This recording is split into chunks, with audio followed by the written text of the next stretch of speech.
1 Tawarik 13. Tabut dipindahkan dari Kiryat Yearim. Daud berunding dengan pemimpin-pemimpin pasukan 1.000 dan pasukan 100 dan dengan semua pemuka. Berkatalah Daud kepada seluruh jemaah Israel, "Jika kamu anggap baik dan jika diperkenankan Tuhan Allah kita, baiklah kita menyuruh orang kepada saudara-saudara kita yang masih tinggal di daerah-daerah orang Israel. Dan di samping itu, kepada para imam dan orang-orang Lewi yang ada di kota-kota yang dikelilingi tanah penggembalaan mereka, supaya mereka berkumpul kepada kita. Dan baiklah kita memindahkan tabut Allah kita ke tempat kita, sebab pada zaman Saul kita tidak mengindahkannya." Maka seluruh jemaah itu berkata bahwa mereka akan berbuat demikian, sebab usul itu dianggap baik oleh segenap bangsa itu. Lalu Daud mengumpulkan semua orang Israel dari sungai Sikor di Mesir sampai ke jalan yang menuju Hamat untuk menjemput tabut Allah dari Kiryat Yearim. Lalu Daud dan segenap orang Israel berangkat ke Baalah ke Kiryat Yearim yang termasuk wilayah Yehuda untuk mengangkut dari sana tabut Allah yang disebut dengan nama Tuhan yang bertahta di atas kerubim. Mereka menaikkan tabut Allah itu ke dalam kereta yang baru dari rumah Abinadab, sedang Uza dan Ahio mengantarkan kereta itu. Daud dan seluruh orang Israel menari-nari di hadapan Allah dengan sekuat tenaga, diiringi nyanyian, kecapi, gambus, rebana, ceracap, dan nafiri. Ketika mereka sampai ke tempat pengirikan Kidon, maka Uza mengulurkan tangannya memegang tabut itu karena lembu-lembu itu tergelincir. Maka bangkitlah murka Tuhan terhadap Uza, lalu ia membunuh dia oleh karena Uza telah mengulurkan tangannya kepada tabut itu. Ia mati di sana di hadapan Allah. Daud menjadi marah karena Tuhan telah menyambar Uza demikian hebatnya. Maka tempat itu disebut orang Peres Uza sampai sekarang. Pada waktu itu Daud menjadi takut kepada Allah, lalu katanya, "Bagaimanakah aku dapat membawa tabut Allah itu ke tempatku?"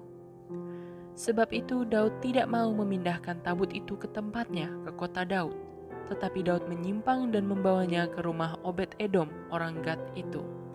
3 bulan lamanya tabut Allah itu tinggal pada keluarga Obed-Edom di rumahnya.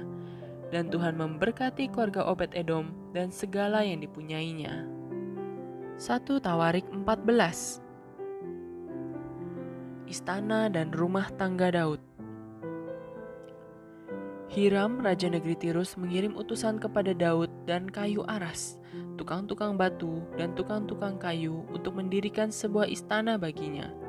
Lalu taulah Daud bahwa Tuhan telah menegakkan dia sebagai raja atas Israel, sebab martabat pemerintahannya terangkat tinggi oleh karena Israel umatnya. Daud mengambil lagi beberapa istri di Yerusalem, dan ia memperanakkan lagi anak-anak lelaki dan perempuan.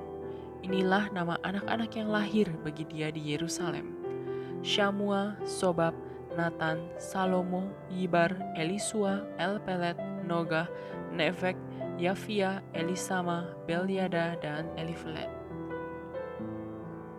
Daud memukul kalah orang Filistin. Ketika didengar orang Filistin bahwa Daud telah diurapi menjadi raja atas seluruh Israel, maka majulah semua orang Filistin untuk menangkap Daud. Tetapi Daud mendengar hal itu, lalu majulah ia menghadapi mereka.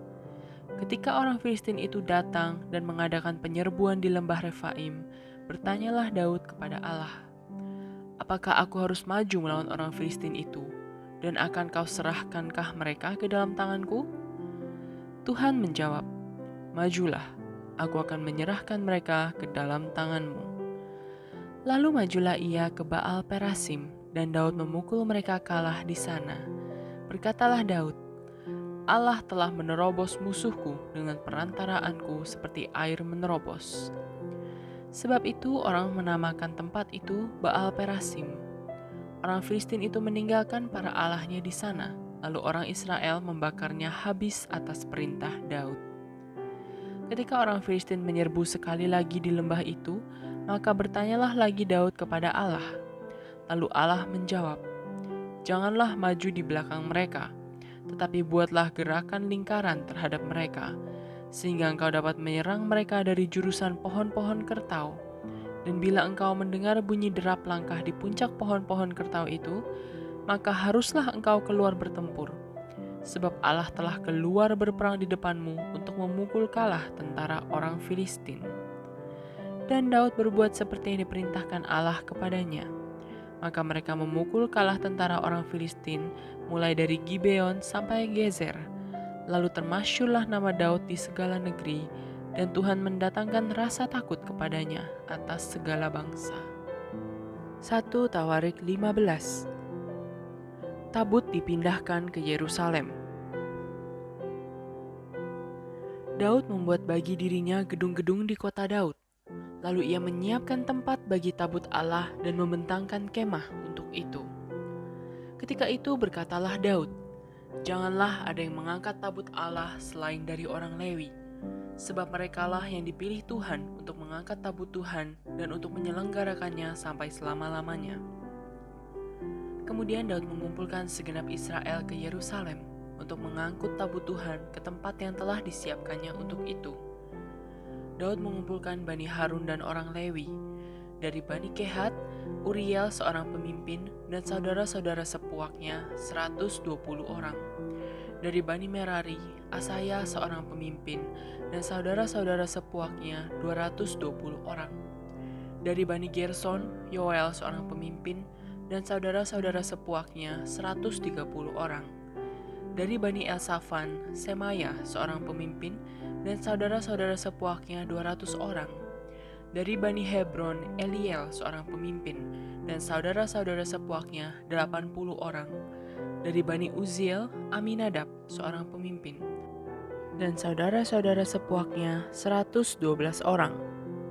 Lalu Daud memanggil Zadok dan Abiatar, imam-imam itu, dan orang-orang Lewi, yakni Uriel, Asaya, Yoel, Semaya, Eliel, dan Aminadab, dan berkata kepada mereka, "Hei kamu ini, para kepala puak dari orang Lewi, kuduskanlah dirimu, kamu ini dan saudara-saudara sepuakmu, supaya kamu mengangkut tabut Tuhan Allah Israel ke tempat yang telah kusiapkan untuk itu.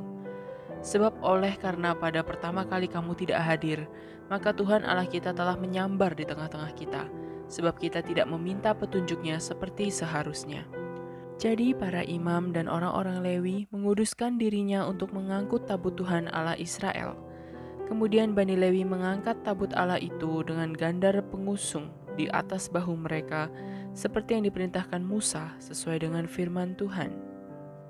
Daud memerintahkan para kepala orang Lewi itu supaya mereka menyuruh berdiri saudara-saudara sepuak mereka, yakni para penyanyi dengan membawa alat-alat musik seperti gambus, kecapi, dan ceracap untuk memperdengarkan dengan nyaring lagu-lagu gembira. Maka orang Lewi itu menyuruh berdiri Heman bin Yoel dan dari saudara-saudara sepuaknya, Asaf bin Berekia dari Bani Merari, saudara-saudara sepuak mereka, Etan bin Kusaya, dan bersama-sama mereka itu saudara-saudara mereka dari tingkat kedua, Zakaria, Yaziel, Semiramot, Yehiel, Uni, Eliab, Benaya, Maasea, Matika, Elifele, Miknea, dan Obed-Edom serta Yehiel, para penunggu pintu gerbang. Para penyanyi yakni Heman, Asaf, dan Etan harus memperdengarkan lagu dengan ceracap tembaga. Zakaria, Aziel, Semiramot, Yehiel, Uni, Eliab, Maasea, Benaya harus memainkan gambus yang tinggi nadanya. Sedangkan Matika, Elifele, Miknea, Obed-Edom, Yehiel, dan Azazia harus memainkan kecapi yang 8 nada lebih rendah tingkatnya untuk mengiringi nyanyian. Kenanya, pemimpin orang Lewi, mendapat tugas pengangkutan. Ia mengepalai pengangkutan sebab ia paham dalam hal itu. Berekia dan Elkana adalah penunggu pintu pada tabut, dan Sebanya, Yosafat, Netanel, Amasai, Zakaria, Benaya, dan Eliezer, yakni imam-imam itu, meniup nafiri di hadapan tabut Allah, sedang Obed-Edom dan Yehia adalah penunggu pintu pada tabut itu. Maka Daud dan para tua-tua Israel dan para pemimpin pasukan 1000 pergi untuk mengangkut tabut perjanjian Tuhan itu dari rumah Obed-Edom dengan sukacita. Dan karena Allah menolong orang Lewi yang mengangkat tabut perjanjian Tuhan itu, Maka dipersembahkanlah 7 ekor lembu jantan dan 7 ekor domba jantan. Daud memakai jubah dari kain lenan halus. Juga segala orang Lewi yang mengangkat tabut itu dan para penyanyi dan Kenanya yang mengepalai pengangkutan dan para penyanyi, Daud juga memakai baju efod dari kain lenan. Seluruh orang Israel mengangkut tabut perjanjian Tuhan itu dengan diiringi sorak dan bunyi sangkakala, nafiri dan ceracap, sambil memperdengarkan permainan gambus dan kecapi. Ketika tabut perjanjian Tuhan itu sampai ke kota Daud, maka Mikal anak perempuan Saul menjenguk dari jendela, lalu melihat Raja Daud melompat-lompat dan menari-nari. Sebab itu ia memandang rendah Daud dalam hatinya.